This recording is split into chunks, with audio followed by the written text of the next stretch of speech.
Da, da, da, da. Middle Ages, Renaissance, and the Reformation, 30 years religious wars, absolutist monarchs. Now it's the Enlightenment, Locke and Hobbes and Dare to Know, factories, woods and coal, Industrial Revolution, cry for freedom, then resounds, Vive la France! Decatur and Italy, Garibaldi and the red shirts, Bismarck and Germany, the power behind the throne. Mania starts World War I, Russian Revolution, then there's disillusionment in the world between the wars. Single-party governments, Munich and appeasement. Hitler starts invading, World War II's begun. Cold War tensions escalate, Russia-US conflict, falling of the Berlin Wall, revolting satellite states. 57 EEC established common market, European unity, now it's modern day. So after going over the origins and the values, one movement that comes out of the Renaissance is humanism. And so here I have the School of Athens. Humanism is going to be a lot about learning and culture and language. And so a little bit of background about where it came from. Education is going to play a really key role in the thinking of the people during the Renaissance. And how are people going to be learning? It's not necessarily through schools, but definitely through learning language, through a literary and cultural movement. And so humanism comes from the rising interest of humane letters, right? So texts that are about humans, not so much about God. And so in the later Middle Ages, theology, philosophy, and law was kind of where the universities were developing these types of subjects. And in cathedrals, people are writing, and monasteries are writing different types of religious texts. But modern literature is not going to actually form until the 14th and 15th century, where it's considered to be of a modern country, right? The language is more vernacular than Latin. Okay, so why was humanism actually a movement that came out of the Renaissance? Well, it's because in the Middle Ages, it was very much church-centered. So we're going to see there's a shift from a God-centered world to a man-centered world in the Renaissance. So in the Middle Ages, remember, God and the church and Catholicism is kind of what was on people's minds, and it's what they committed their lives to, right? But in the Renaissance, that will change. The writing is going to be different from compared to the Middle Ages. The writing in the Middle Ages focused on politics that could be tied into religion. So the main topic is religion, but it's really the monks and the scribes that were in the clergy that would contribute to actually writing and reading and preserving that type of learning. Whereas in the Renaissance, the subject matter is going to change to political and personal concern. So what's happening in kind of the secular realm of not outside of the church, so not God, where you have basically like lay people, people that are not of the clergy, learn how to write as a profession. And so scholasticism was kind of the last intellectual movement that we talked about. Went from monasticism to scholasticism, now to humanism. Okay, scholasticism, right, was trying to reconcile faith and logic, and so they had a very large approach in terms of philosophy and theology, where humanists really felt that these theological points were very irrelevant, and it doesn't really allow them to understand the world that they live in.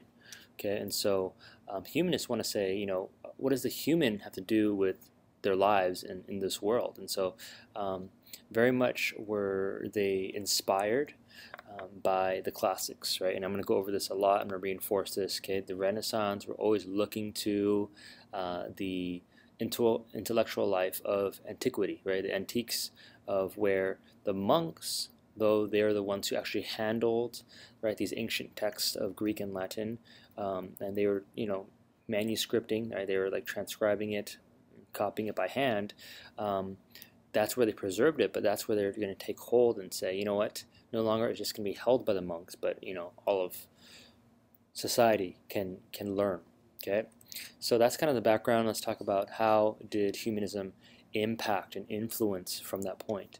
In class we read Pico della Mirandola's Oration on the Dignity of Man, and really just that's what we call the manifesto, right? That's like the document, the writing that we go to and showing how much is the individual, is man glorified, right?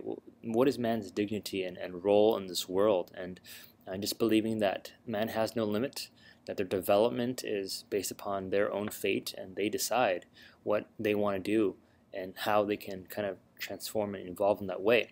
Okay, so humanism obviously is going to be about each individual, and there's a concept of the human personality that's to come out, right?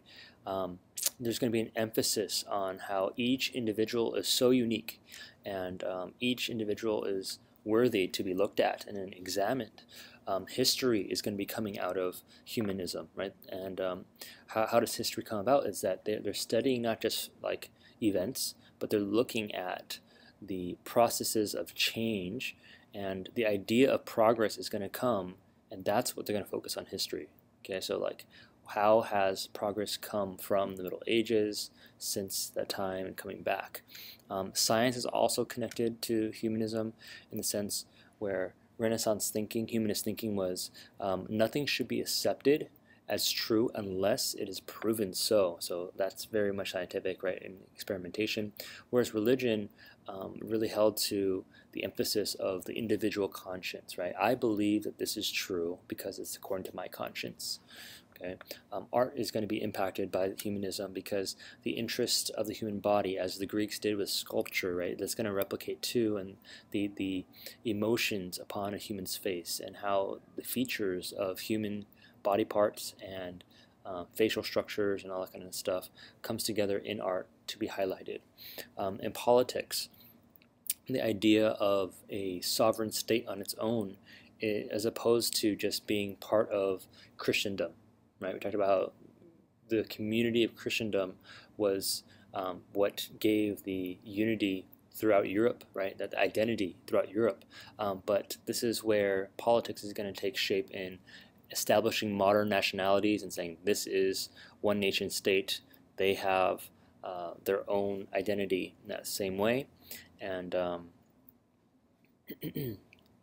politics is going to, from that point, establish itself as like modern politics. Okay, so in order to actually promote a movement of learning, humanists are going to learn Latin. They're going to learn Greek, and even if they only know a little bit, they need to really develop it and be fluent in it. Okay, so they're going to search for a lot of these classical texts in order that they can study them and learn from the Greco-Roman world. Okay, and so this whole cult of antiquity is going to come, and they really felt that they wanted to follow everything that the Greeks did, everything the Romans did. They just glorified it in that sense. And so by the time that the Byzantine Empire is going to fall in 1453, Italy is going to be kind of the center of a lot of the study of Greek, and all of the artifacts are going to be delivered there because a lot of the scholars that were part of the Byzantine Empire are going to run away from the Ottoman Empire. Okay, and so that's where they're going to find the text of Homer and Plato and Aristotle, and they're going to learn them and eventually translate them. Okay, all right. So, who are those that participate in humanism? They're called humanists, and these are the Renaissance intellectuals that are part of the movement. And what do they study? Okay, the education that they receive is what we call humanities, and so humanities is what we just term now as just English and social studies. But essentially, humanities explains many different subjects. Humanities inquires the skills of philology. Okay, so philology is essentially language, okay, the study of language, the structure of language, literature, rhetoric, expression. And so in humanities, we're going to see that there's going to be new educational ideas. So remember, Middle Ages, late Middle Ages, they had theology, they had law, All right, they had philosophy, but now there's going to be the liberal arts introduced. Okay, the liberal arts is going to say literature, math, sciences, and even grammar and history is going to be introduced in liberal arts. Okay, also instead of just studying liberal arts, there's also going to be a lot more professional and technical subjects that can be learned as well. Okay, as far as religious learning, it's not that it went away, it didn't disappear, it wasn't crushed. They and the Renaissance people were not secular. They weren't anti-religious. They were not anti-church. They weren't saying like we get rid of God. They were actually pretty devout still. They were very religious still. The main point is that they are taking a lot of secular learning methods from the Greeks and the Romans, and they're studying now these historical texts to determine, is it accurate, right? Where is it from? Is it corrupted? Is it off? Is it yeah? So how old is it? So they're using these methods that come from the Greeks and Romans, and now they are applying it to what they're learning. So the only secularism is essentially the emphasis of the classical world. As you guys know, before the Greeks, before the Romans and the Greeks, they were very much believing in pagan gods, right? Zeus, Mars, Venus, Hercules, like all of these pagan gods. So this is what we call seculars, because where's the Bible? Where's Christianity? Where's Jesus in there? Not as much, because the emphasis has been shifted to the classical world. As you guys know, okay, the main learning language is Latin. However, over time, you're going to see humanists actually use Italian, right, as the vernacular language, and that's going to be the standard in that sense. And I'll go over Dante, and as an example, French and English are going to be coming after Italian, but Italian is going to be the first vernacular language actually put into learning throughout. Okay. Okay, so let's go into some of these humanist individuals that are really important. I mentioned Petrarch before. He is the father of humanism. He was kind of known as the first modern writer, and he really anticipated a flowering of humanism. He wasn't part of the humanist movement yet, but he's the one who actually introduced it, and he collected manuscripts, right? So he started kind of like the first leg of it, and he discovered, Cicero, who's a great Roman rhetorician who spoke of a lot of eloquence, and Petrarch would learn from that. He would be very eloquent himself and knew how to express himself and speak. He wanted to bring back more of a pure Greek and Latin, not tainted by the Middle Ages. Remember, we saw that the Middle Ages was a very derogatory and dark time. He was very contradictory in the sense where he loved life. He wanted to live it up and travel and fall in love and all these type of things. But at the same time, he would criticize people for doing the same thing. He used language powerfully, right? Language is not just a practical tool, but it was a medium of expression. It was a way to express your moods, to clarify your doubts, and to improve your understanding of the world.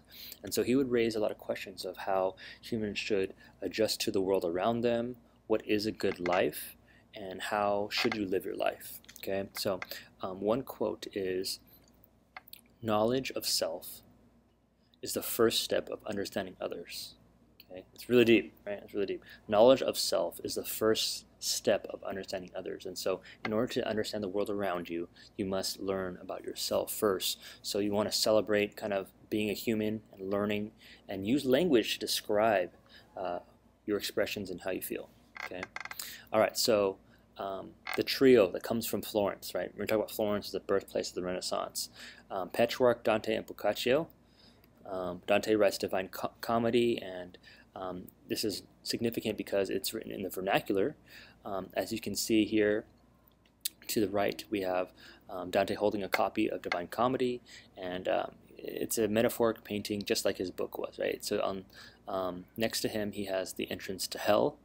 And as you can see, all those guys at the bottom left-hand corner, and there's different terraces of the mountain behind him. That's what they call the mountain of purgatory, where you go for a period of time of punishment before you can enter heaven. And then on the right side, you have the city of Florence, and then you have the heavens that are above. And through the Divine Comedy, he's trying to explain what the culture was of the Middle Ages, but he definitely used a lot of influence from the classical texts, and he's from Florence, and one of the significant guys of pre-Renaissance. Okay, all right. So Boccaccio is going to be very close to Petrarch in working together. Also from Florence, working to translate Homer. He wrote the Decameron, and it's really a series of tales. Right, it's a novella to impart wisdom about human character and behavior. It's similar in showing just short stories of what people lived like at that time. His idea and the significance of his story is that these tales represent people in a real setting as individuals. His story is actually about people telling stories to each other in the time of the plague, of the Black Plague, but I don't want to go into details. The main point is that he's following kind of the pattern of how many people would tell Greek myths of the ancient world, but now in the same way he's doing the same, right? But he's focusing on the individuals and what type of stories that they would tell too. Okay, Bruni as a humanist is really important. Oh, let me back up. Sorry. Okay, so he's a chancellor of Florence. He translated Plato and Aristotle. He's considered to be a very awesome Greek scholar. He would use rhetoric and the art of language in order to influence others. He has a huge emphasis on communication, saying communication is extremely important, and knowledge alone is not enough, right? You actually need to not just obtain facts, but you need to actually use them. This is what I believe, right? You have to actually have an effective use of what you know, and then add using language the power of expression. So you're communicating your knowledge to have some use, to apply it. Okay, contributions. He wrote the first modern history of Florence, and so by establishing like a writing style that's very historical, he can say, you know what, the past is the past, the present is present, and they're separate time periods, but at the same time they're related to each other. And so he's actually writing in a style where there's a division between historical time periods. Okay, a couple more guys. Valla is really cool. He worked for the King of Naples, but he was educated the way that Florentines would. One thing that he's famous for is that the donation of Constantine, right, was actually a forgery. So Constantine, as we remember, right, 330 AD, the Catholic Church said that the donation of Constantine allows popes to have jurisdiction over the political world, but he examined the grammar and language of the donation of Constantine, and he found out that it was written actually 400 years after the death of Constantine. And so popes who, you know, did not want to work with kings, they lost all credibility, right? And so kings don't want to listen to the popes even more now. Okay, a quote that comes from Valla is, "Man is born in order to be useful to man." It's very profound, right? And he's really essentially saying that the skills that are used in the public arena that man has acquired, right? These skills, it's a way where they can improve themselves as individuals, right? But more importantly, society around them, right? Man is born in order to be useful to man. So helping one another in the skills that they have acquired. Castiglione, one of my favorite guys, he wrote the Cotier, and it's really it's a etiquette book, right? How should you act properly? It's a manual, and there's certain manners that you should have as a gentleman, and he really directed public life to aspire, right, to live a certain very polite way. The elite, right, if they want to be part of the king's court and they want to be of the upper class, they should be not just born into it, but they should actually be a product of training, should be made that way, not just have a good birth, but also a good training. Okay, so he explains that education is absolutely necessary for these types of people who want to be considered the courtier. So if you want to be that type of characteristics, right, some of the things that you have to understand is Europeans were never this polite of the Western world. We talked about the Western world and how we have certain manners and procedures and culturally Western culture, right? Europeans actually had to be taught by Italians of the Renaissance polite behavior. Before, Europeans would obviously just spit all over the place, right? They'll blow their nose, like, with just their hand. They would just touch things with their fingers, and they don't use utensils, right? And they would be overly emotional in public and stuff. So how do you carry yourself is really important. Okay, so sprezzatura is the Italian phrase for being natural, right? To be nonchalant, to show very little effort in being superior and being cultured and being held up high and accomplished, right? So many people call this like, oh, he has a lot of swag now, right? But I would keep it to, right, he's very natural, he's very at ease and nonchalant with how he carries himself. So what should a person of the coterie look like, right? He should be able to agree with those around him. He should be able to make conversation, be good in sports, in fighting. He should know how to dance. He should be appreciating music.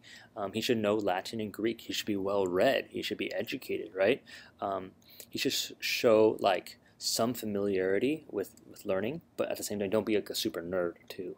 Okay, you should be graceful. You should be poised. You should be considerate of others as well. And so the idea of the Renaissance man is coming out of this, and that this concept of how to be civilized is coming through these types of works, and it's focusing obviously on the individual. It's focusing on the human, and so the concept of having this universal person that we should all aspire to was going to be developed over time and pursued by many humanists and those that lived in Italy too.